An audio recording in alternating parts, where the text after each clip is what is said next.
सहारनपुर जिला हमारा बहुत क्रांतिकारी जिला है। वहां जोगराज गुजर जी राजा थे जो हमारे परदादा थे, और मां रामप्यारी जी और हरवीर गुलिया जी और दूल्हा वाल्मीकि जी ने मिलकर के पूरे सनातन ने वहां तैमूर लंग को वहां खा पंचायतों ने इकट्ठा होकर के मारने का काम किया था। कल मैं उस देवभूमि पर जो मृगपुर के नाम से मशहूर है, जहां कोई व्यक्ति नशा नहीं करता, बाबा फकीरा दास जी को मैं यहीं से उनके चरणों में प्रणाम करता हूं।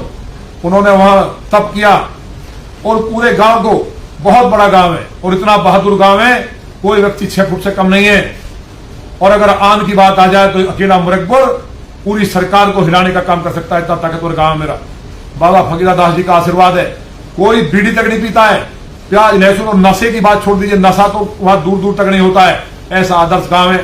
कल वहां के बाबा फकीरा दास जी का बुलावा आया है।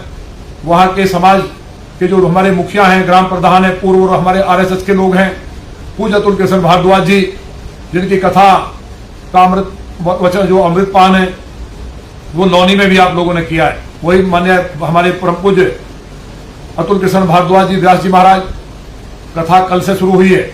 आज मैं जाने का सोचा था क्योंकि कल से ही मुझे वहां से कॉल्स आ रही हैं, लेकिन कल हम लोग वहां जाएंगे तो जितने भी मेरे सहारनपुर के बंधु हैं, शामली मुजफ्फरनगर के, जो लगातार घर पे आकर के समर्थन दे रहे हैं सोशल मीडिया के माध्यम से, वहां के सभी जितने बंधु हमसे मिलना चाहते हैं, उनसे मेरा निवेदन है कि मानकी महादेव शंभू महादेव है, बहुत सिद्ध स्थान है।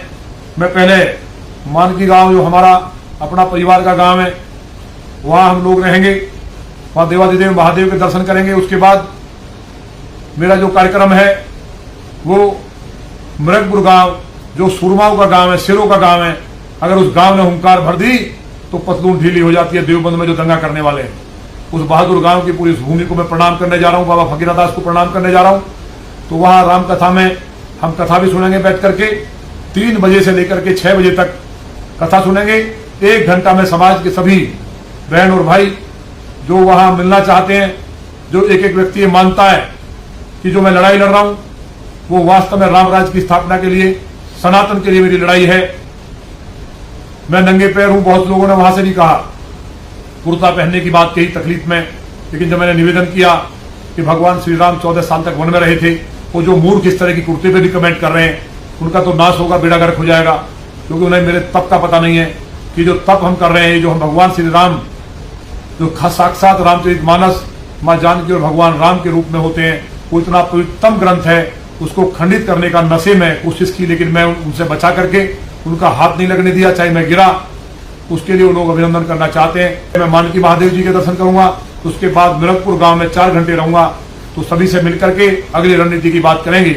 आप सबने, पूरे देश के सनातनियों ने, दीदी उमाश्री भारती और जो हमारी पार्टी के जो शीर्ष लीडरशिप थी, उनकी मंशा थी और उनके आदेश को हमें मानना था, क्योंकि उन्होंने सनातन का परचम, अगर भगवान श्री राम का भव्य और दिव्य मंदिर बन रहा है तो वो उन्हीं की देन है।